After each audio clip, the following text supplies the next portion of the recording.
opinions, viewpoints, and beliefs presented on this program do not necessarily reflect those of the management, the affiliates and broadcast partners, or the sponsors. Listener discretion is advised. Scarefest Radio, the radio you can see.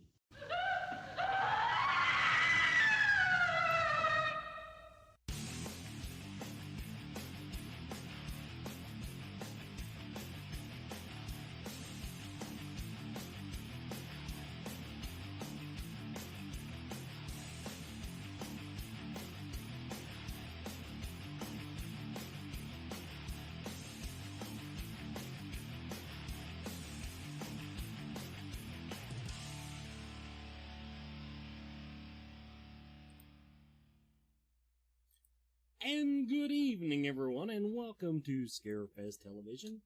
I'm Wes Forsyth, but tonight I'm not even the host. I'm just sitting here playing with buttons. I'm going to let Chris Sutton talk to our super special guest, Brian J Cano, here in just a moment.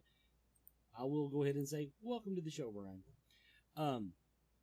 Okay, everybody, I'm going to tell a quick story.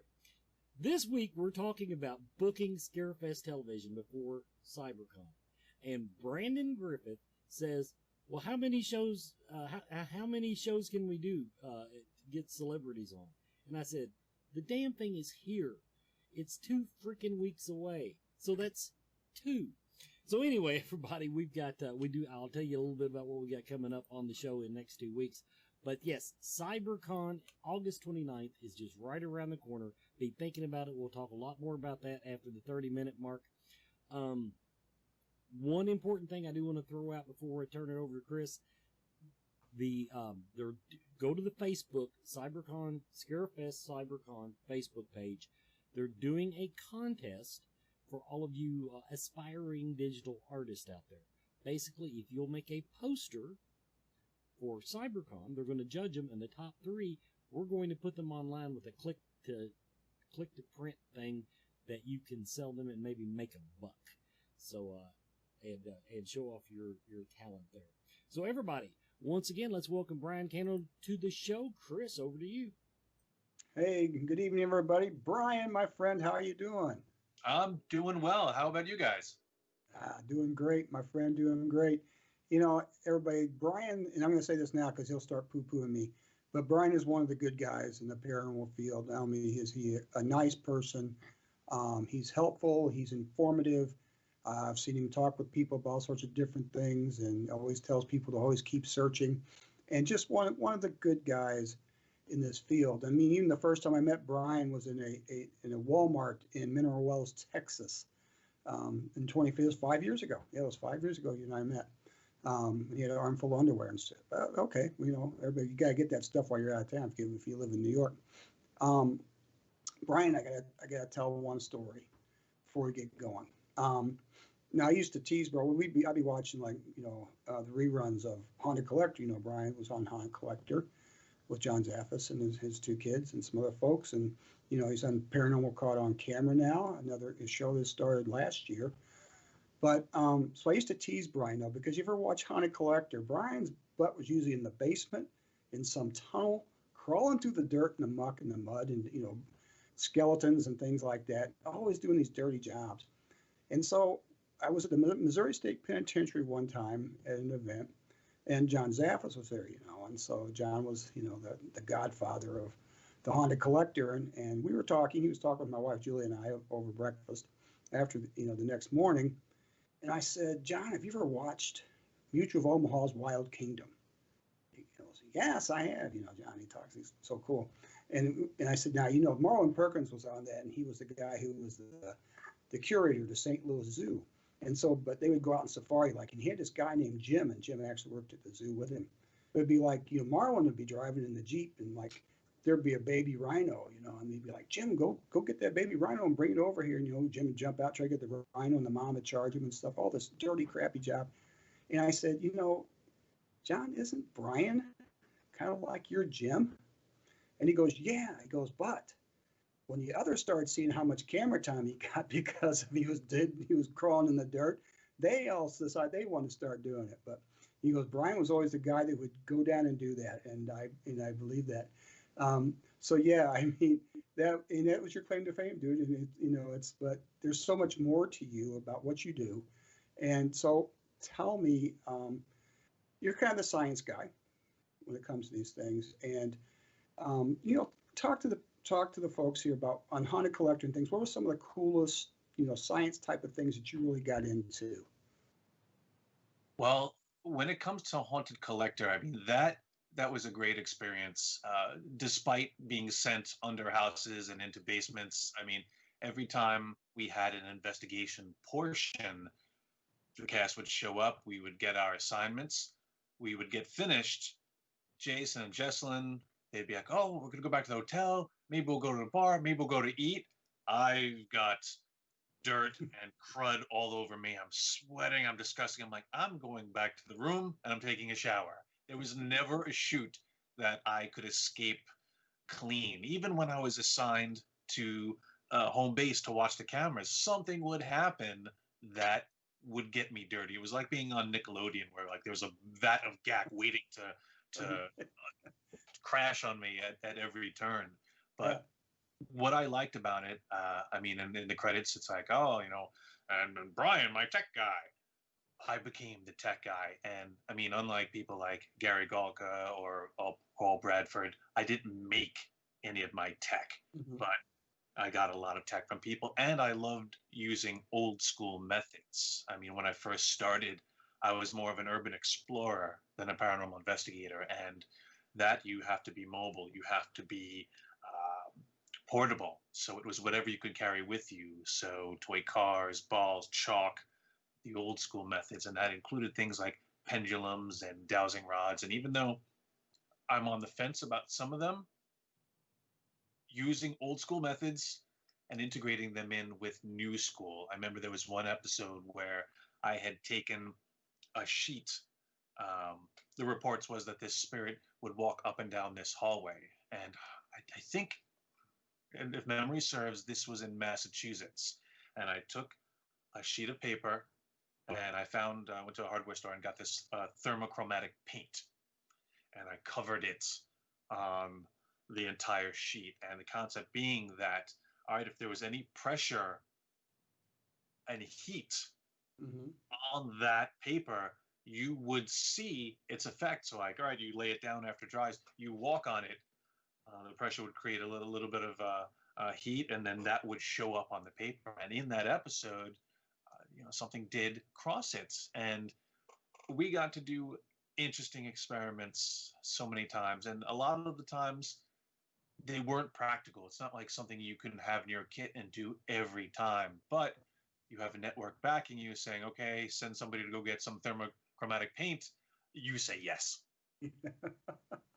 That's cool. And it's that's clever. You do a lot of clever stuff. You think outside the box. You come up with new ideas, like the thermochromatic paint. I don't think I've even heard of that before. But so what would you say was your favorite episode? What was your favorite place to go? I mean, you guys were out in the Caribbean and all that kind of in the Caribbean and stuff. And we were a winter show in that we filmed from usually around, we would get the notice around October. We would film up through Christmas. We'd come home for a break. Then we would film after New Year's. And most Easters we were on the road. So we filmed in winter, and we filmed in some of the coldest places. We were up in Detroit. We were up in Montana, freezing our butts off. And the couple of times we did get to go to Puerto Rico and Hawaii, everyone's like, oh, you're so lucky. But no, we deserve to go there. We really needed it. But I gotta say, each and every place had its own character. I mean, even the places that I froze to death, I gained something from them, be it the wilds of West Virginia or the barrenness of Montana. Everywhere we went had its own character. I got to meet locals. I got to meet different people. And off camera on days when we weren't filming, I would take field trips.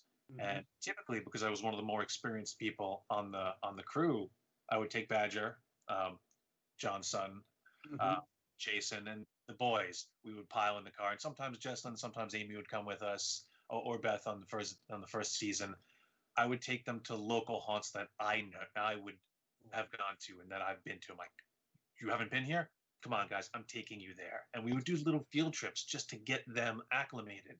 And sometimes I went exploring on my own, and it was a lot of fun. I feel like that was the, when you're younger, you go from high school to college, and you're like, oh, I'm going to experience myself. I'm going to learn who I am. That was kind of my college experience paranormally on a collector. I learned a lot about process. Working with John was an incredible experience, and I wouldn't trade it for anything. Yeah. John's a great guy too. He's one of the nicest people I've met as well. Just a good guy. But you did stuff that usually people I've talked to, and I've talked to a lot of people in the shows and stuff. Well, it seems like you had more and more interest in this field than some of them did. I mean, here you are, you're on your downtime. A lot of people are hanging around the hotel, they're hanging around the bar, doing that kind of stuff. You're out searching for something else and checking something else out. And so it just shows you how much you love your craft. And that's what's really cool about it. Now, I recall you and I did an event last year at Hinsdale House with Dan Class and some folks. And were you talking about the method then at that time? Probably. I mean, the last two times I was up at the Hinsdale, I offered my method class, and that was designed to make investigators better, more well-rounded, more critical thinking investigators. And whether you're a beginner, it's to put you on the right road straight away. If you are an experienced investigator, maybe you can find some tips and tricks to streamline your own investigations. And I really want people to start thinking differently. I don't want them to just mimic the shows. And the goal is, okay, I'm going to teach you how to do it. I'm going to give you what you need. Don't just stay there. I want you to evolve out of that so that when you come back to me, you'll have something to teach me. And round it goes. Yeah, that's cool. See, now you hit on something really important. I've learned this myself. Teaching's one thing, but I've learned so much while teaching from the people I'm supposed to be teaching myself. And then, like you said, they'll come back and they'll say, hey, they'll listen. Wow, I didn't even think of that. And your ego can't be such that you're like, oh, I know everything. I'm the expert. No, you got it. You have to be humble and like you are, and you have to say, yeah, I can learn from anybody. It just, might be their first time investigating. They come up with something. Geez, I never thought of that. Well, the important thing here to remember is that off camera, and there's the upshot to TV that I got to go and do a lot of cool things and travel on the network dime. The downside to it was people watch Haunted Collector. Their mindset of me is still in 2013. They're still like, oh, Brian, the tech guy. I'm like, okay, that was 7 years ago. I've evolved since then. I've learned more. When I left, I was but the student. Now I am the master. Only master of evil, Darth. That's the thing I love about Brian. He's a Star Wars geek like I am. So, so I remember real quick. I remember the first time I met you. This is one thing that struck me, and we were at this event together, and I was outside or something. We were both outside just chatting. And you were just like, you started asking all these questions about shamanism and mysticism and stuff like that. And at first I was like, what's this guy want? And all of a sudden, I realized, no, he's honestly curious. And so I was telling, so we had a great conversation about it. It's like, this guy's for real. He does want to learn. Yeah, it's great. I mean, that's what I love about the events too. You get to meet people who don't think like you. And if everyone got together, thought the same way, did the same thing, there would be no development. And I feel there's a good collaboration of methods and ideologies that when we get together, and especially you and I, just our friendship alone, I'm forced to consider certain things that maybe weren't first nature to me. I'm like, all right, well, what would Coyote do? Or let me text him and say, hey man, I've got a question. How would you handle this? Yeah. And like you said, you got to leave that ego on the side. Otherwise, you can't you can't progress. And some people do get stuck. People get stuck in that I'm a certain thing, you are a certain thing. We can't mingle, we can't learn, we can't grow, and that's just not the case. Yeah, it's insane. You should investigate all sorts of people and learn all sorts of different things. Okay, we're going to take a break here. When we come back, we're going to talk to Brian about Paranormal Caught on Camera and some other new things he's doing. You're watching Scarefest Television. We'll be right back.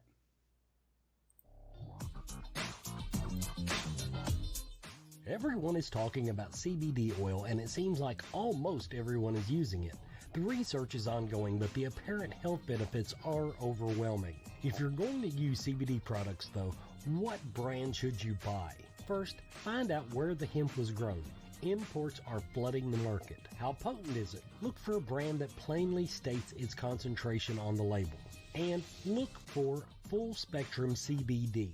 This means the oil contains CBD and all the other cannabinoids, terpenes, and nutrients that are found in the entire cannabis plant.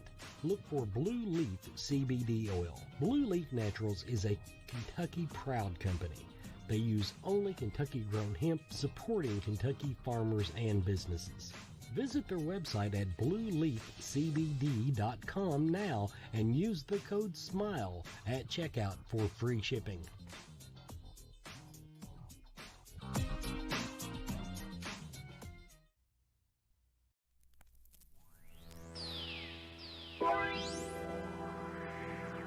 Hey, what's up, Scarefest fiends? Glenn here from fakeshemp.net, here with another deliciously depraved dish of deviant delicacies. I don't know. I don't script this. But first, I want to thank those of you who reached out to me since last week, just to let me know that you've been watching some of these films. I guess whatever it was I said in the last video inspired some of you to reach out, and it's great. It means that you're watching the films that I present and that you're taking note, and it means a lot. It's cool. So I've got another one here that is straight out of my youth. This is a film that I used to watch so much on VHS. In fact, I used to thrash the shit out of it. And it's got a cool title. This one is Dead End Drive-In. You know how some movies are defined by their titles alone, like Mad Max or Clockwork Orange? Well, this movie is most definitely one with a name that precedes it. And what a cool name it is. As I said, Dead End Drive-In. And while it's not exactly a horror movie, it is very much a film that exists in those outer fringes of horror. And much like the original Mad Max, or even that Italian film 1990 Bronx Warriors, if you don't know it, look it up. Dead End Drive-In is a punk post-apocalyptic movie that's set in the not-too-distant dystopian future where rejects of society are corralled into a drive-in cinema, which has been converted into a detention centre, or more or less a prison. And like a concentration camp, as it's referred to in the movie, the parameters are high, the security is fierce, and to ensure that the rebellious youth don't escape, they're inundated with a never-ending supply of wrecked cars, junk food, music, and exploitation films, and the government's theory is that if these kids live amongst the chaos that they create, then there'll be no desire to break back into the world that they already turned to shit. And you can see by the trailer right now, this is one crazy film. It kind of has that distinct Aussie quality to it as well. During the 70s and 80s, we did produce a very distinct brand of exploitation that was heavily punk infused, but it was dished up to the audience sort of covered in grease and smelling like diesel. The director of Dead End Drive-In was Brian Trenchard Smith, whose name you might know and whose career has seen him revel in the world of cult B-movie cinema. Back in the 70s and 80s, he made movies like Frog Dreaming, which I covered here on Scarefest TV. He also made BMX Bandits, Turkey Shoot, Stunt Rock, and The Man from Hong Kong. But then he would go on to work extensively in America, making movies that you might be more familiar with, like Night of the Demons 2, Leprechaun 3 and 4, The Megiddo Code 2, Happy Face Murders, and Atomic Dog, just to scratch the surface. Anyhow, Dead End Drive-In is one of his most celebrated films, and it's been given numerous re-releases on DVD and Blu-ray, and it does serve as a beautiful time capsule that represents a glorious era for Australian cinema. And if you want to see this one for yourself, it's currently streaming on Tubi and Hoopla over there, but it's also available as a digital rental or purchase from Amazon, Vudu, YouTube, and a few other platforms. If you have any kind of faith in my recommendations, then you'll consider finding this one on physical media. You want this one on DVD, you want this one on Blu-ray. It is a beautiful film to have. Yep, that one speaks for itself. I think you can get the picture just by looking at the trailer. What I didn't mention is that it's got a really cool kick-ass soundtrack. The music is really, really good. It's very punk. It suits the aesthetic perfectly. So Dead End Drive-In, I gave you the download on where to find it. Buy the Blu-ray. It's so worth it. I love it. And anyway, I always talk too much, so you know what to do. Find my podcast, Good Movie Monday, right there. And Scarefest Radio Reanimated. You guys have been taking to that, and it's fantastic to hear. We've got lots more coming for you, particularly in the lead up to CyberCon, and I can see that invisible director winding me up and telling me to shut the fuck up. So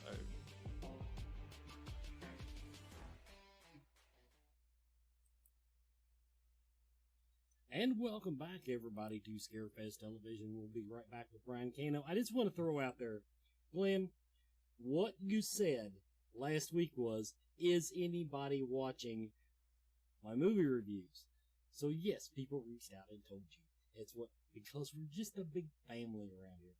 Everybody, don't forget though, Glenn Cochran does do Scarefest Radio Reanimated. I believe they drop that on Wednesdays. You can find it at scarefestradio.com usually, but I actually missed downloading this week's episode to get it back uploaded. So I'll have that done by the weekend. You can find it on his page, Glenn Cochran. You can find it on Good Movie Mondays page. They share it all over the place. Okay, Chris, back to you. All right. Brian and I are back on. Good job, Glenn. Time to pop off to the pub, buddy. So, anyway, back to what we were talking about, and I promised we would talk about Paranormal Caught on Camera. Okay. Now, I have to admit something. When I first started watching the show, I mean, I had no idea what was it or anything, because you hadn't shared anything about it, I don't think. I hadn't seen it. And so I'm watching, I said, geez, I've seen these videos before. What's this stuff? You know, I don't know. I'm like, I'm ready to turn it off. You know, I'm like, here you are. I said, okay, well, I got to watch it now. And actually, it's kind of grown on me a little bit. So it's kind of a cool show. So how did that all come about? Since Haunted Collector ended in 2013, I get the periodic call from various producers saying, okay, we've got a show. We'd like you to be involved. It's going to be about a cross-dressing stripper dwarf who is a bartender during the day, but then at night he investigates, and you could be his tech guy. No.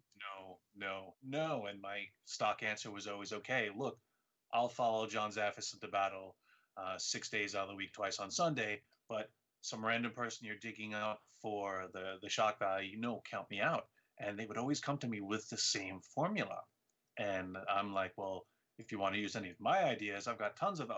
Oh, you don't? You just want to do the same thing? Okay, well. So at the end of 2018, I got an email and they said, hi, we got your name from blah, blah, blah. And we're doing a show where you're going to be examining clips and giving your opinion. And I'm thinking, all right, a clip show. I'm unsure. Is this going to be like the Tosh.0 of paranormal shows? Who else have they got involved in it? I was very nervous because, as you know, sometimes producers don't have your best interest at heart. They want to make the show and then run. So when I went to the first day, and actually the first day I ever filmed was on Halloween 2018. Mm-hmm. And the day before, they sent me my call sheet. And I looked down and I saw a couple names. And then I saw Rosemary Ellen Guiley. And I'm like, okay, it's going to be all right. If Rosemary's involved in this, it's got cred, and or we're both going to be duped. But I got to say, from that first filming, and we're in season 3 right now, mm-hmm. It's been great. I'm not in night vision. I'm not crawling under any houses. Although during the quarantine, we've all had to film from home. So my living room here is a perpetual set. And when we film, there's no air conditioning. I have to unplug the refrigerator because the noise. It's been challenging, but I'm enjoying it. Yeah, I mean, I saw Rosemary, bless her heart. I mean, she left us too soon. And she was really a neat person. I got to actually meet her one time and just loved talking to her. But, one of those people that, you're right, it does give it credibility. You gave it credibility. And, a lot of the other people on there, are pretty decent too. I mean, what's the whole historian? Lynn McNeil. She's yes. amazing. Yeah. She came on last season, and I'm like, who's this? What's happening here? Oh, yeah, I agree with that. Oh, that sounds like something I would say. Oh, I like her, and she's an excellent addition to the cast. I approve. Yeah. So, what are some of your favorite clips from for people that don't know? Paranormal Caught on Camera is they show clips of video that people out in the world, not professionals, have taken of paranormal things or Bigfoot sightings or UFOs. And some of the clips are pretty good. Some of them are kind of cheesy, but you got to have some of those along with it. But what are some more credible things that you saw on there that you've seen so far? Credible. It's tough because no matter what I'm shown, the same caveat comes back over and over. I wasn't there. Yeah. So I have to take the word of the person presenting it. And I mean, as well as I do, there's no photo, there's no audio, there's no video that one could present and be completely convinced without the trust in the person showing it to you. If I came to you and said, "Hey, Chris, check out what I got," you know me, you trust me, you would give it the faith that all the things that one might be skeptical about have been addressed. And that's the funny thing, because so many people are using tech and devices and say they handle things scientifically, but it really still comes down to faith. Do you choose to believe?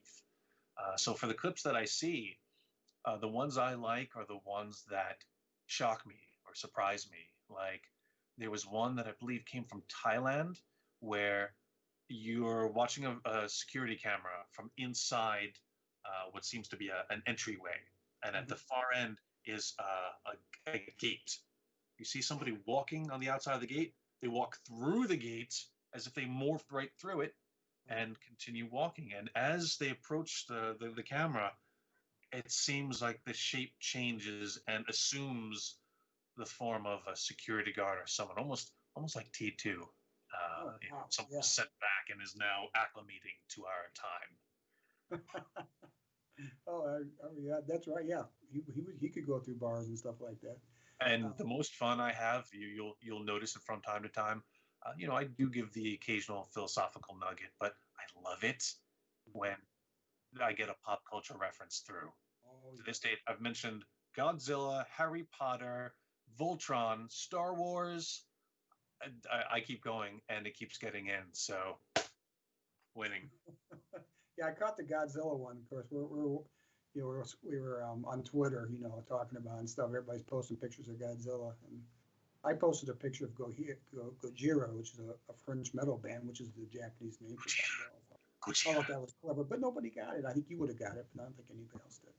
Well, on Haunted Collector, they never let me get in. Like, on Haunted Collector, I did get some quotes through, but they were very subtle. They were super subtle because the obvious ones kept getting flagged. And I'm thinking, well, if I'm using it in a relevant way, whether or not it's a quote, that entity doesn't own those words. I should be able to use it. And, the most famous one was Beth and I tried to get what's in the box. So you wait, Paranormal Caught on Camera, I'm getting it on somehow. That's right, you are. It's a fun show, so if you haven't seen it before, you should. It's time for our next break, and we're talking with Brian J Cano, and we'll be back in a few minutes here. So you're watching Scarefest Television.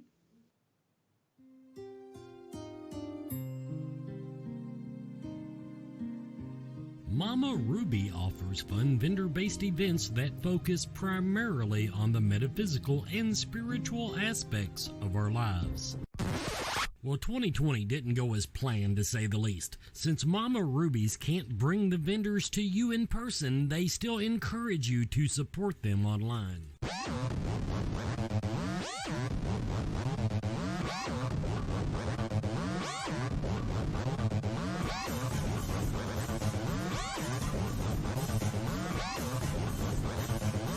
For links to these and other outstanding artists, craftspeople, vendors, and psychics, visit mamarubies.com and click shop.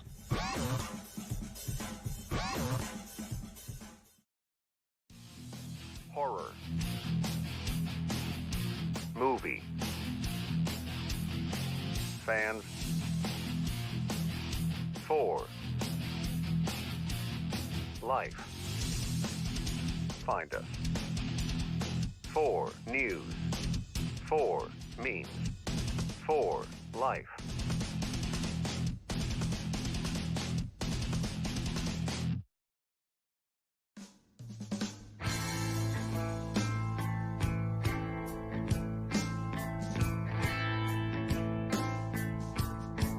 This week, back in 1992, in Gloucester, England, police arrived at the home of Fred and Rosemary West and arrested the pair on allegations of child abuse and sexual misconduct. While investigating, it was noted that one of the West daughters, Heather, had been missing for quite some time, and Fred and Rose had no explanation for her disappearance. This led police to investigate her disappearance further, and eventually that led them to dig up portions of the garden at the West home at 25 Cromwell Street. Heather's mutilated remains were quickly found along with at least 10 others. This led to the discovery of one of the UK's most horrific serial killers of all time, and earned the home on Cromwell Street the nickname the House of Horrors. Fred later confessed to at least 13 assaults and murders of young women, including that of his own daughter. But before he could be convicted, he hung himself in prison. Rose was found guilty of 10 murders and was given 10 life sentences before being sent to Her Majesty's Prison Newhall, where she remains to this day.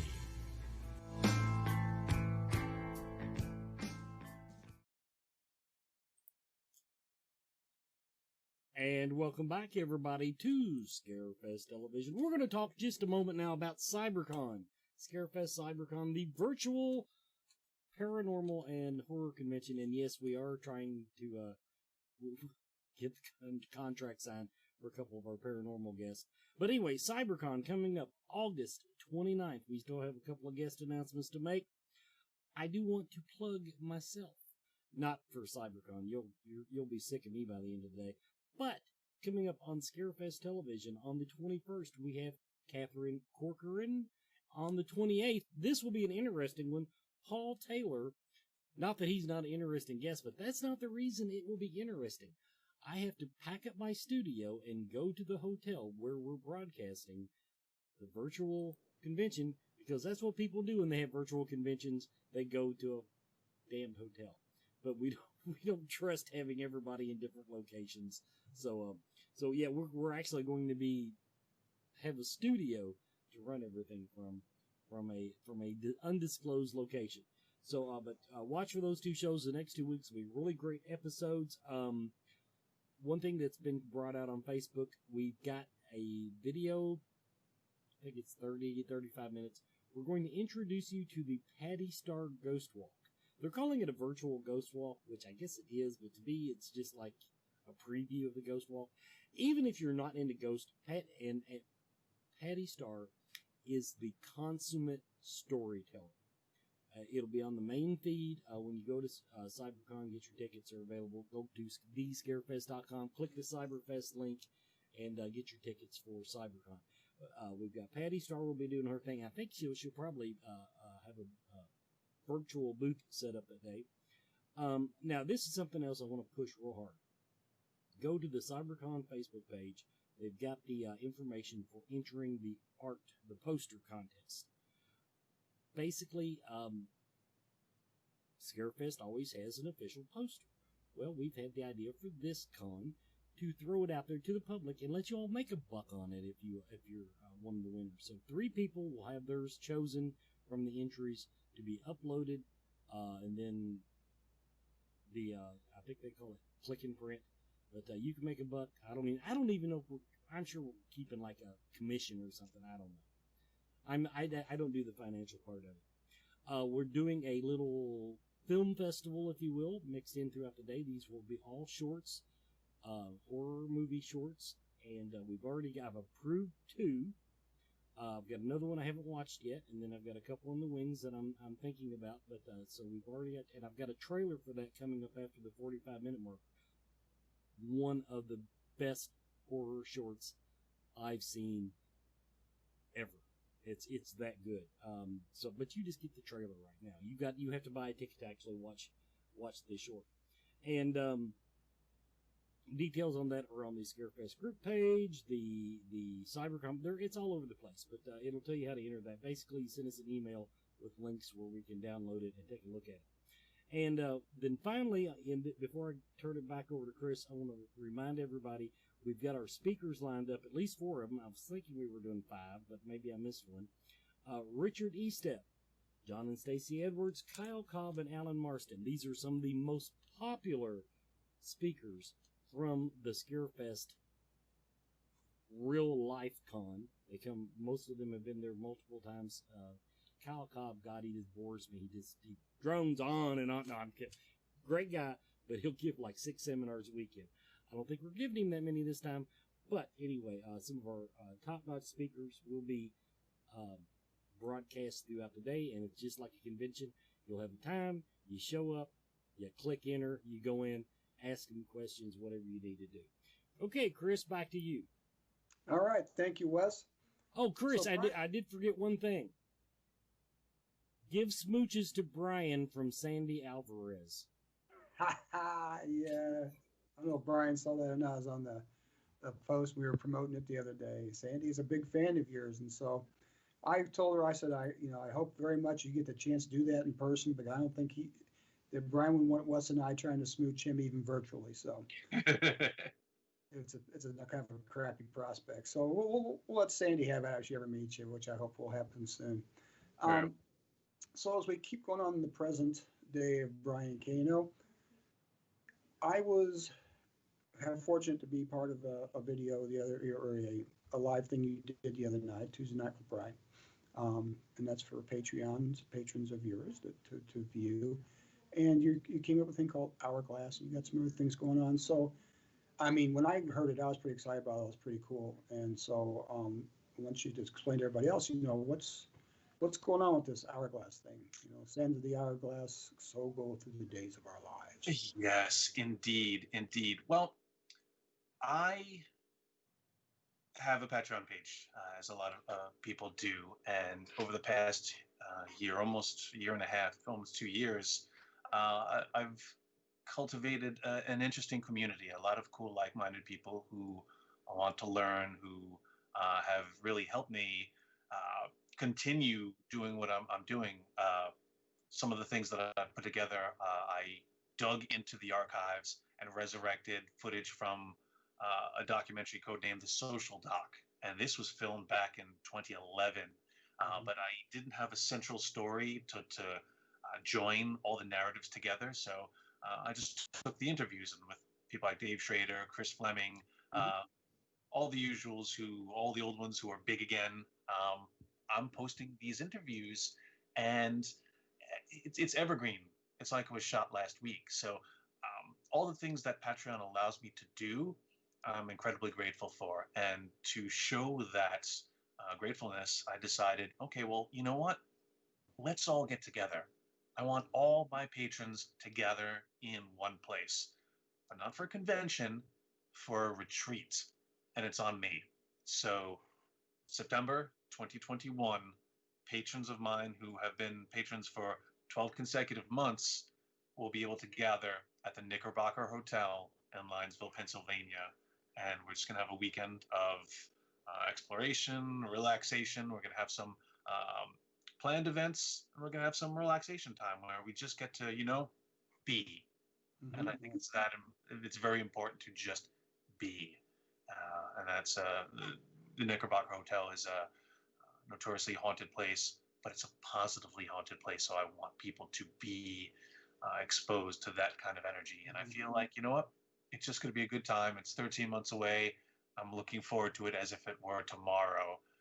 So I've got work to do, but I announced it last week. There's a lot of excitement about it, and you can't buy tickets to it. You can't say, oh, I want to go. Here's my money. No, it's free, but you have to be a patron of mine in order to be part of it. So as they say, membership does have its benefits. Yeah, it's from what you described, I think it's going to be a really sweet event, and I'm hoping to be there. I'm a patron, and so I hope to exercise my membership. As we're going to see what we're going to do, and we'll cook up some fun things to do. You and I, and so we've already talked about doing some drumming and stuff like that. Oh, look at that! There it is. I don't know if it's showing right, but no, it looks great, man. You got it. But yeah, it's such a neat thing. And one thing, and I told I was on the video in the chat room, and like I told people, I said, I don't know of very many people who would do something like this for his patrons, to take the time and the money and to say thank you like this, and inviting them all to an exclusive retreat, just to say thanks, and people who have a Patreon page, they say thank you and stuff like that. But this is some really special stuff, and I think it's a great idea, and so if somebody wants to be your patron, how can they go about doing that? They can go to www.patreon.com/Brian J Cano, and it's lots of different tiers. You could just look through them, see what suits you best. Every membership level helps with something, be it the history of the paranormal mobile exhibits, the resurrection of some video projects. There's even an apprentice level where I give you one-on-one training. It's like a college course for one. And it's not accredited. It's not for any certificate. It's not, you are now a ghost hunter. Go forth and do. It's more for your own education. And I've had the good fortune to learn from some of the best. And I figure, hoard this knowledge. I want to pass it on. I want to share it with people. So everything I've learned, everything my teachers have learned, I'm passing on to others. And I've got a small little group. There are some spots open. So if you're watching this and like, hey, how can I get involved? Patreon.com. And, Brian just doesn't use his money to, pay the rent and, to buy expensive liquor and things like that. He's creating things with this. Can you tell what you're creating? Well, actually, one of the things, something I've been working very hard on for the past few months, actually COVID, the one blessing COVID bestowed upon me, I was supposed to premiere my History of the Paranormal mobile exhibit this past May, but COVID hit, got canceled, it got postponed. It's coming up in September at the Merchants and Drovers Tavern Museum in Rahway, New Jersey. But in the interim, I haven't sat idle. I've made more displays. I bought a kiosk so that I could put an iPad to have photos. I just designed a mural where I asked for submissions from the community. I say, hey guys, show me your evidence. Well, you've got one in there too, Chris. Right. So I want it to be interactive. So I wrote a small skit with the Fox sisters. That's going to be playing.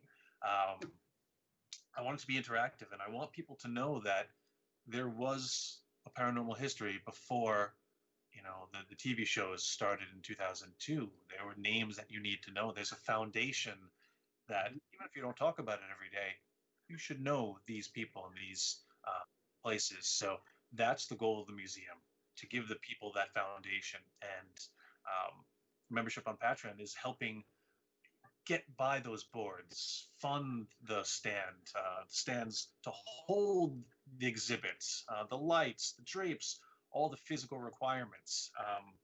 It's a huge help. Every little bit counts, and there is as always, I try to be as grateful as I can.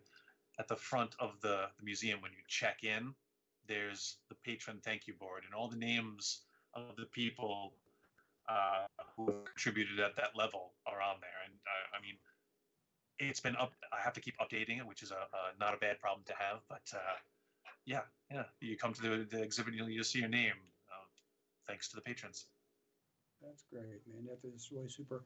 If people want to know what's going on with your work, right now nobody's really going anywhere. But if is there a central place? I know you're on Facebook, you're on Twitter, you're on Instagram. Is there, if people want to find out more about Brian, how would they do that? Do you have a website or? Oh. I do. My website is neverstopsearching.com. I had a lot of events planned for this year. They've all gotten in various levels of postponement, but I plan to be back at Harrisburg State Hospital, Pennhurst. I've got current events selling for Pennhurst, Selma, and Merchants and Drovers Tavern Museum. So there's a lot of different things you could check out. Go to neverstopsearching.com/events. And you and I have seen a weird anomaly lately, both on Twitter and on Instagram. There have been multiple Brians. And I got to tell you, there's only one Brian. There should only be one. I have a blue check. I'm verified. For some reason, Instagram, which is owned by Facebook, isn't giving me that blue check. So I've had to shut down a lot of fakes this past month. Yep, caught one myself and sent it to you. So yeah, it's one of those times. I keep saying, if you want to be me, you get some of my bills. You get some of my here. Take it. You're welcome to it. You get that. Well, hang in there. We're gonna be back, and it's time for our next break. You're watching Scarefest Television. This is Coyote Chris Sutton with Brian Cano, and off we go.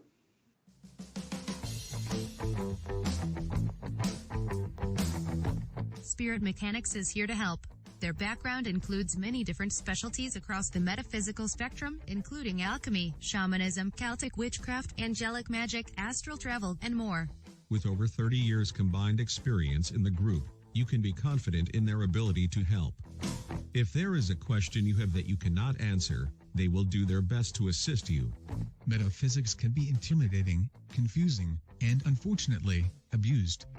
Spirit Mechanics takes pride in being selfless in the pursuit of helping others, being humble and honest with their clients about their questions, and lastly, maintaining a professional and personable atmosphere.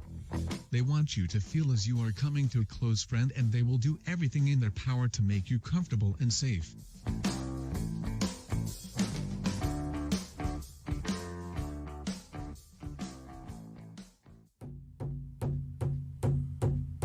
When the drum beats, we hear the call of spirit. Join Coyote Chris Sutton and Charlotte Hardin as they discuss the different spiritual paths with those who walk them. Monthly on ScarefestRadio.com. Watch the Scarefest Facebook page for updates. Hi.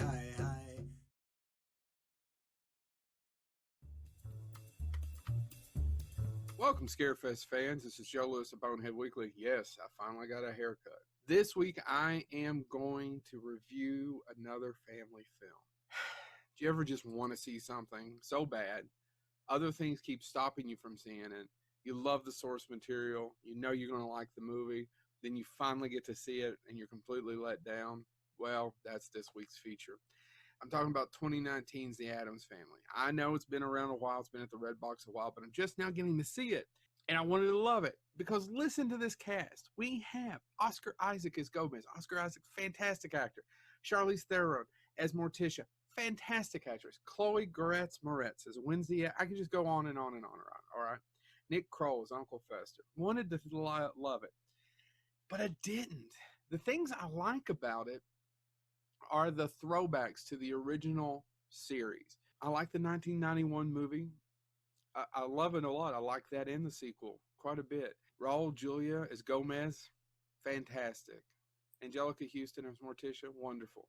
I love the original show. One of my and James's and Chad's great wishes is that we would eventually get to interview John Aston. I like the Charles Addams original cartoons. Some of the movie is pulled right out of the cartoons, the original cartoons, by frame. So why doesn't it work for me? I hate the villain.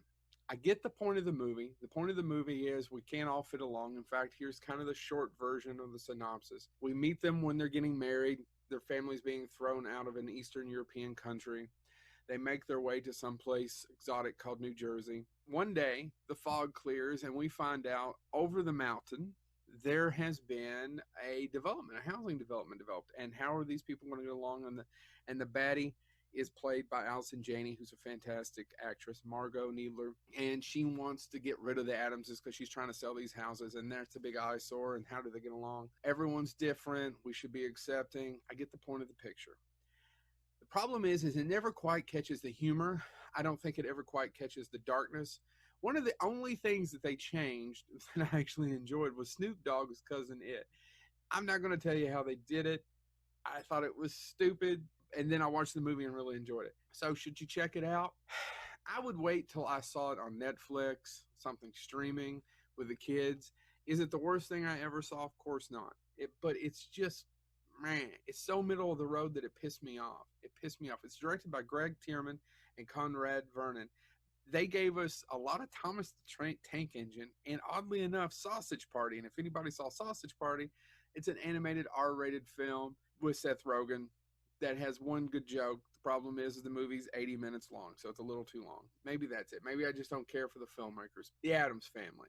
Try to skip it unless your kid's a huge fan or you're a huge fan, in which case you've probably seen it already. This has been Joe Lewis of Bonehead Weekly. I've got another review next week of a new movie that just came out. See you then.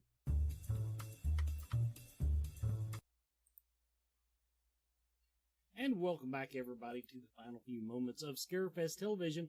Real quick, what we're going to do, I want to play a movie trailer for these. This is going to be a movie that is a short that will be at the Scarefest CyberCon.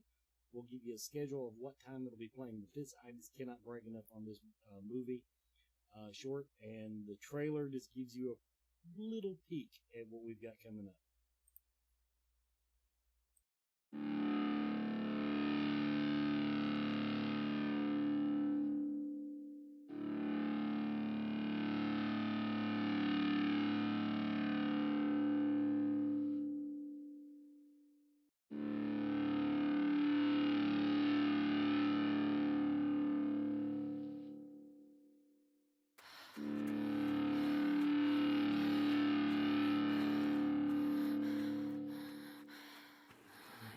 You're clean, huh? You ain't clean.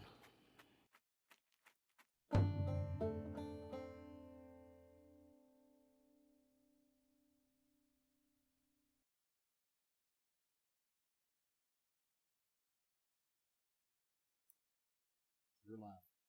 We're back. What a cool trailer that was. I can't wait to see the full thing. What do you think, Brian? It looked good. Looked really good. Yeah, I like that. That was pretty neat stuff. So is there anything else? You know, this is like, I'm going to give you your time. This is Brian time. Oh, What you would like to say, you know, basically we're kind of signing off here for our part of the segment. Is there anything that you would like to tell folks? Oh, pretty much just, I appreciate everyone watching Paranormal Caught on Camera Sunday nights, 9 p.m. on the Travel Channel. Please come visit me on patreon.com/Brian J Cano and follow me on Twitter at Brian J Cano. And hopefully things will lighten up. COVID will let us get back to doing things in person so I can actually see you guys and we do what we do. It's good to be on tonight. I'm sure glad you came on, and it's always a pleasure to talk to you, my friend. And I know everybody didn't get to see it, but Brian and I actually had a virtual Skype lightsaber battle during a commercial. So I hope that we get out there somehow, but we'll have to do it again sometime. Listen, my friend, I'll talk to you soon. You take care and never stop searching. Yeah, that's my line. Have a good night, guys. See you, buddy. And everybody, this has been Scarefest Television. Don't forget Scarefest CyberCon coming up. And I'm going to brag again on that movie short. That preview only touches only touches on the professionalism.